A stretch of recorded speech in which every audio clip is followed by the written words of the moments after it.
My name is Isabella. I'm 35 years old, and I've spent over a decade trying to be the ideal wife, the perfect mother, and most frustratingly, the daughter-in-law my husband's family expected me to be. I met Daniel when I was only 22 during a literature class at university. He was kind, attentive, and funny in that quiet, safe way that made me believe I had finally escaped the chaos I grew up in. We got married 2 years later in a spring garden ceremony, beautiful, elegant, and entirely orchestrated by his mother, Eleanor. At first, I thought Eleanor's controlling nature was just passion. I mistook her intrusions for care, her sharp opinions for experience. I wanted to believe she wanted the best for us. We moved into a house just 2 blocks away from hers. Daniel said it would be good to have help nearby once we had kids. And help she did, with everything, whether we asked or not. When our son, Noah, was born, I left my job as a preschool teacher to raise him full-time. 2 years later, we welcomed Lily. Our family felt complete, at least from the outside. But inside that home, something festered.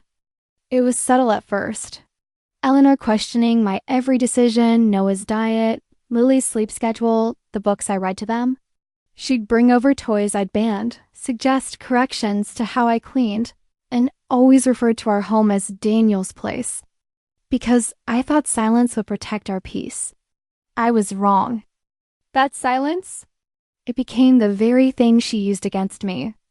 Eleanor's influence crept into our lives like a shadow, slow and quiet. I didn't notice how much power she had over our daily rhythm until one morning when I realized Daniel hadn't asked me what we should do about Noah's cough. He had already called her. And when I questioned him, he simply said, "She's raised 3 kids. She just knows this stuff." It stung, but I swallowed it. I told myself it was just one moment, just one cough, just one phone call. But it wasn't. It became a pattern one I didn't catch soon enough. Slowly, Eleanor became the authority, the voice of reason, the silent ruler of our home. She'd stop by unannounced, bringing food I hadn't asked for, rearranging my kitchen drawers for efficiency, and even telling Noah bedtime stories that rewrote my rules. The children began to see her as their second mother, or maybe their primary one. When Lily scraped her knee, she ran next door to Eleanor's instead of calling for me. It broke my heart, but I kept smiling. I thought being gracious was the high road. I thought Daniel would see it, would step in, would set boundaries. But he didn't, because in his eyes, there was no problem. And that's when I realized Eleanor wasn't just trying to help.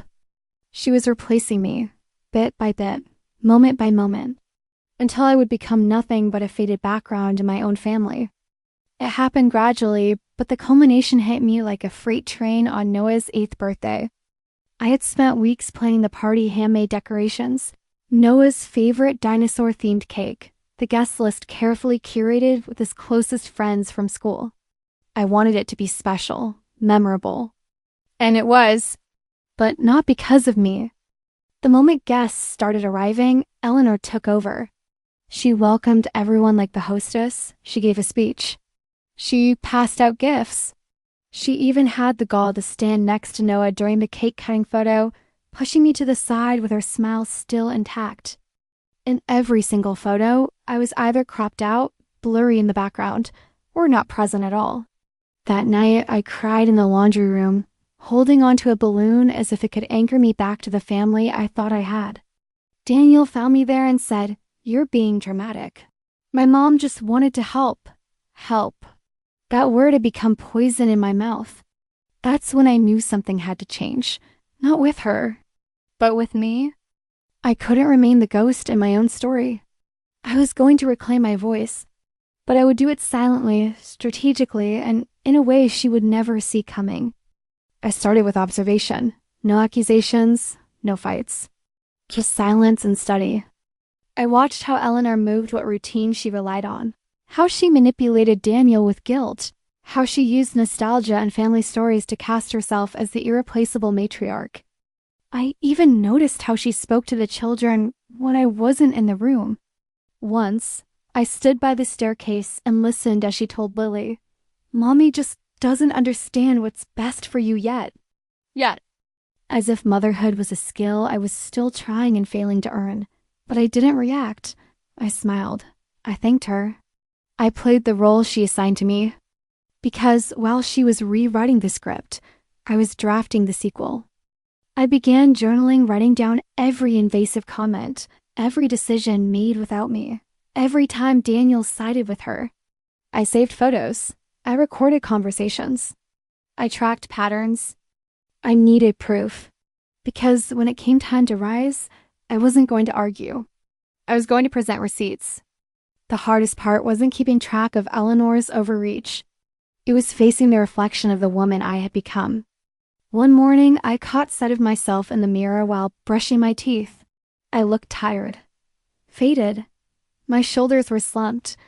My hair was hastily tied back, and there was no spark in my eyes. Where had I gone? I used to be vibrant, ambitious.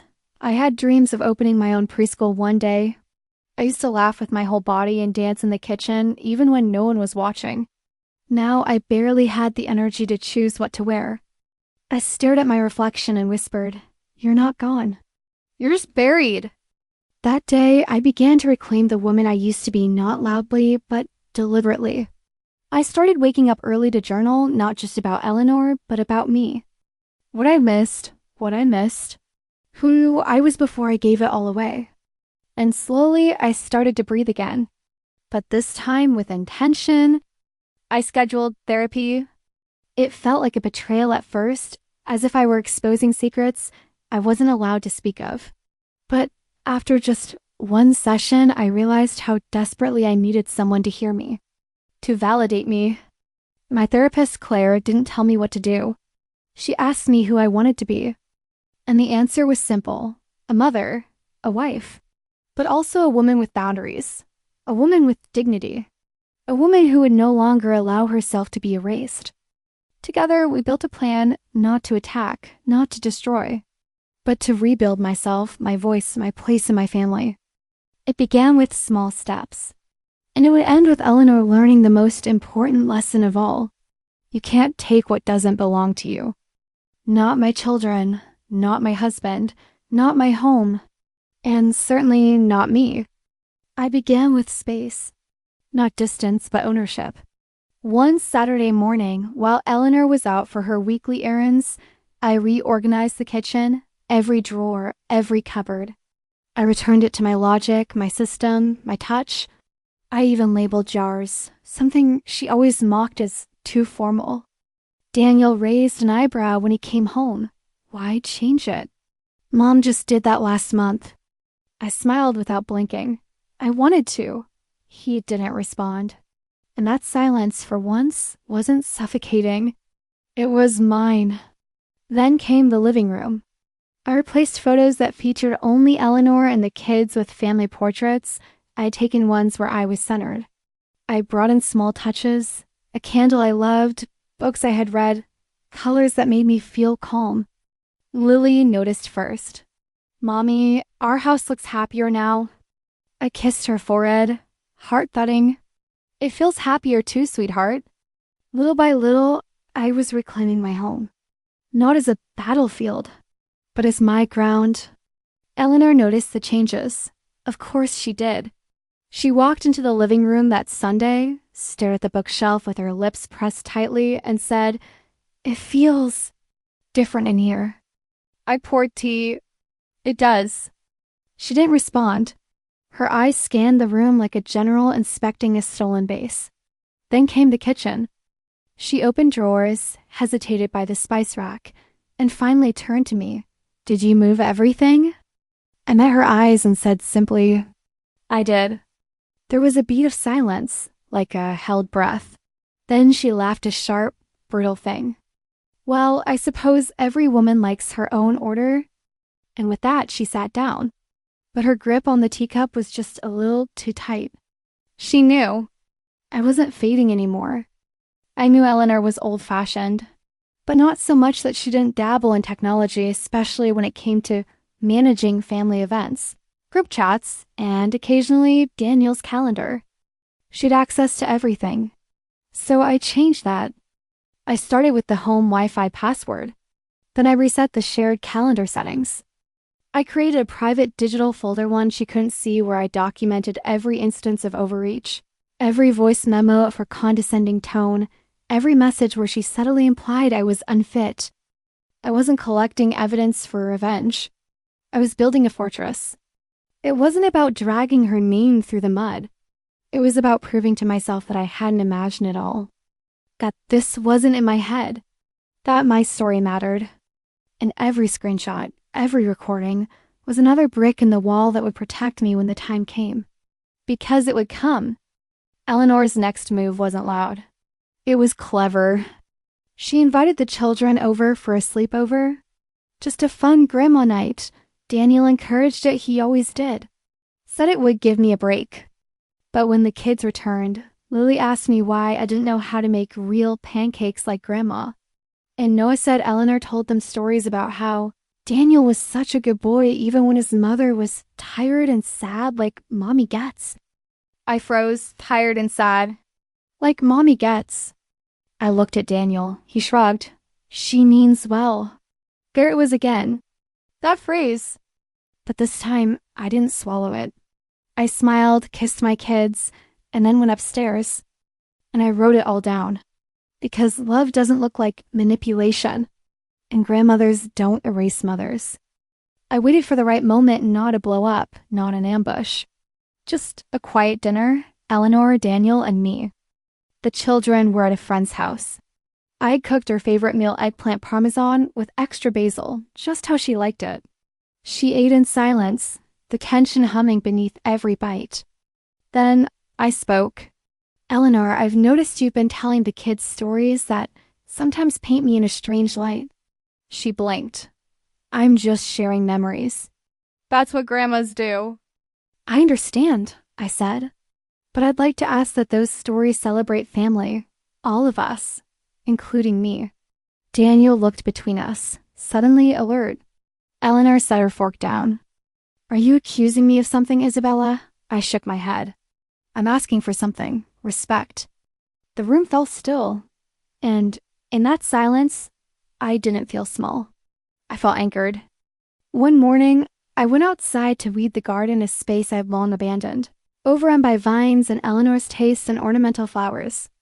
As I pulled out roots, I thought about my marriage, about my identity, about the things I had let grow wild because I believed I wasn't allowed to touch them.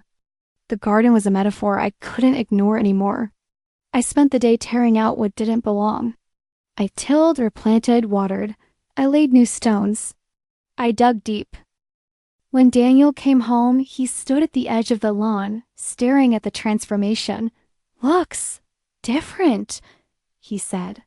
It is different, I replied. And that night, when I looked at my hands covered in soil and sweat, I realized something. Eleanor might have thought she could bury me, but I wasn't the seed. I was the gardener, and now I was done letting others choose what bloomed. And now I was done letting others choose what bloomed. It happened on a Tuesday, quiet, gray, and forgettable. I was folding laundry when I overheard Eleanor on the phone in the next room. Her voice was soft but sharp, like she was slicing words with intention. I just don't think she's ever really fit into this family. My heart didn't race. It froze. She wasn't talking to Daniel. She was speaking with someone else, her sister, maybe. She continued. She wasn't talking to Daniel. She was speaking with someone else, her sister, maybe. She continued. Daniel only married her because he felt sorry for her. She's fragile, emotional. The children will be better off if I step in more. There it was. The truth. Unfiltered. Unapologetic. I stepped back from the laundry basket and just stood there, letting the weight of it settle in my chest. Not shock. Not sadness. Validation. Every instinct I had silenced. Every moment I had doubted myself. They all aligned into one simple, devastating truth. She never saw me as family. And now I didn't see her as safe. That evening, I played with the kids on the floor puzzles, laughter, silly songs. Daniel sat on the couch, half distracted by his phone. I was present, purposeful, not because I was masking anything, but because I had already made a decision. From that point forward, everything would change. But it wouldn't look like a war. There'd be no screaming, no accusations. It would look like clarity, boundaries wrapped in kindness, distance painted in smiles. I started with a text to a counselor, then I scheduled a meeting with a family lawyer. Not because I was planning to end the marriage, but because I needed to know what rights I had if I ever needed to protect myself or my children. I wasn't setting fire to my life.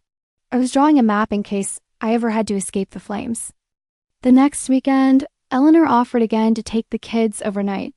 But this time, I asked if we could read them a story together before they left. She hesitated. Of course, she said with a smile that didn't reach her eyes. In the living room, Lily crawled onto my lap and Noah snuggled next to me. I began reading The Velveteen Rabbit, a story about love making things real. Midway through, I looked at Eleanor. Do you want to take over? She cleared her throat. I think you're doing just fine. Exactly. Later, she pulled Daniel aside in the kitchen. She's being territorial. I heard him say, maybe she has a right to be. It wasn't a declaration of loyalty, but it was the first time he didn't defend her blindly. And in that tiny shift, I felt a tectonic plate move beneath our marriage. I did something small that felt enormous. I went into the hallway closet, the one Eleanor always claimed as hers for when she stayed over, and I cleared it out.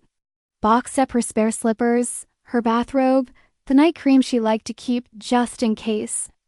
I folded everything gently and stored it in the garage. When she noticed, she said nothing, but I saw the flicker of recognition in her eyes. The message was clear. This wasn't her home. This wasn't her territory. And I was done shrinking in my own walls. I realized something one afternoon while signing a school permission slip. I hadn't used my maiden name in over a decade, not even in personal journaling. So I sat down that night and wrote it on a piece of paper. Just once. Isabella Hart. And I stared at it for a long time. Not because I wanted to erase my marriage, but because I needed to remember that before I was a wife, before I was a mother, I was a person. Eleanor had spent years trying to fold me into their narrative like I was a subplot, a convenient character. But I wasn't hers to rewrite, and I wasn't afraid to pick up the pen. Children are more perceptive than we give them credit for. Noah asked me why Grandma didn't come over as much anymore. I said we were giving each other space, like people do when they want to grow. Lily tilted her head and asked, Are you still growing, Mommy? I smiled, tears pricking behind my eyes. Every single day. They accepted the answer with the quiet wisdom only children carry. And in that moment, I felt something shift not just in my motherhood, but in my womanhood. I wasn't just surviving anymore. I was modeling what boundaries look like, what healing sounds like, what self-respect feels like. Just when I thought she was retreating, she returned with sharper claws. It started with a school pickup. Eleanor had arrived unannounced at Noah's school, claiming she was there to surprise him. The receptionist, used to seeing her, let it slide until Noah hesitated. He told her he wanted to wait for me. That evening, she called Daniel in tears. She's turning them against me, she sobbed. Daniel looked at me with that familiar tension torn between peacekeeping and truth. She shouldn't have picked him up without asking, I said, my voice calm, steady. She just misses them. She overstepped. The line had been crossed too many times before. But now, for the first time, I didn't let it disappear. I invited Eleanor to dinner. Yes, I invited her. I set the table neatly, made her favorite dish chicken piccata, and ensured the kids were presentable. When she arrived, she was confused, defensive even. But I greeted her with a smile. Throughout dinner, we chatted about unimportant things, weather, school events, Lily's new drawings. And then, as dessert was served, I spoke. I wanted tonight to feel normal, because what I need to say isn't. She froze, fork hovering. I know what's been happening. The small comments, the exclusion, the manipulation.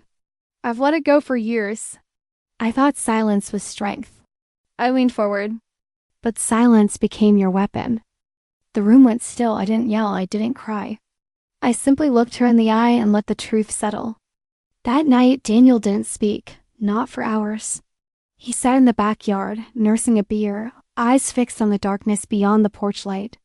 When he came inside, I was putting Lily to bed. Later, as we lay side by side, he whispered, "You were right."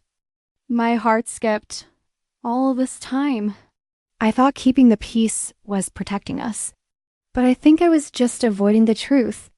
I turned toward him. Which is? She's been controlling both of us. He looked tired, but also lighter. I don't want to lose you, Isabella. I didn't say I love you. Not yet. But I reached for his hand. And for the first time in years, we held on. Weeks passed. Things stabilized, but I knew peace built on silence could collapse again. So I went back to the lawyer I had visited months earlier. Not to file anything. To prepare everything. I updated my will. I revised guardianship details. I secured financial backups. I requested a letter of no contact in the event of boundary violations. It wasn't drama. It wasn't war. It was protection. Because loving someone doesn't mean trusting everyone around them. And being a mother doesn't mean letting others dictate how that love is expressed. I walked out of that office with a folder in my hand. Not a weapon, not a threat. Just proof that I wasn't defenseless anymore. One afternoon, while tidying the house, I found one of Noah's old tablets in a drawer. I powered it up, half expecting it to be dead. But it wasn't, and it had videos. Mostly silly things, doodles, Lego scenes, songs. But one stood out, dated 2 months prior. I hit play. It was a recording of Eleanor in the living room, talking to Noah. "If your mommy cries, you come to Grandma." Okay, mommy is very sensitive. My hands clenched, my jaw tightened. It wasn't just manipulation. It was emotional grooming. I didn't show Daniel right away. Instead, I saved the video to a secure drive. Because if I ever had to fight for custody, that clip would be everything. One night, Lily had a nightmare. She crawled into bed between Daniel and me, trembling. She said, "I don't have to tell you things," she whispered. "Who said that?" I asked, brushing her hair back. "Grandma." Daniel went still. The next morning, without any prompting, he said to me, "We need to limit her access." I didn't respond, because that was his own conclusion. And that meant more than any lawyer's signature ever could. We weren't just protecting the kids. We were reclaiming our role as their parents, not puppets, not placeholders. Just a mother and father learning how to rebuild. Eleanor didn't take the boundary well. She sent gifts, letters, guilt-laced messages. Finally, I sat down and wrote her a letter.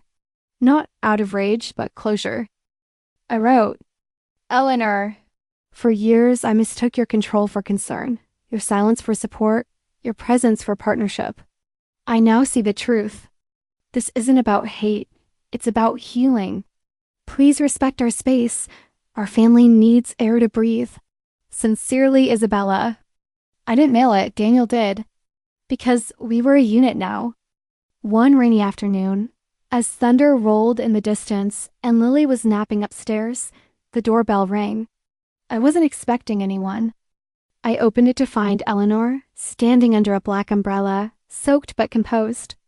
"I just came to drop this off," she said, handing me a small wrapped box. "It's Noah's birthday next week. I won't bother you." She turned to leave, but paused. "You've turned him against me, Isabella. You and your stories." Her voice cracked not with guilt, but resentment. I didn't answer her, because her narrative no longer lived here.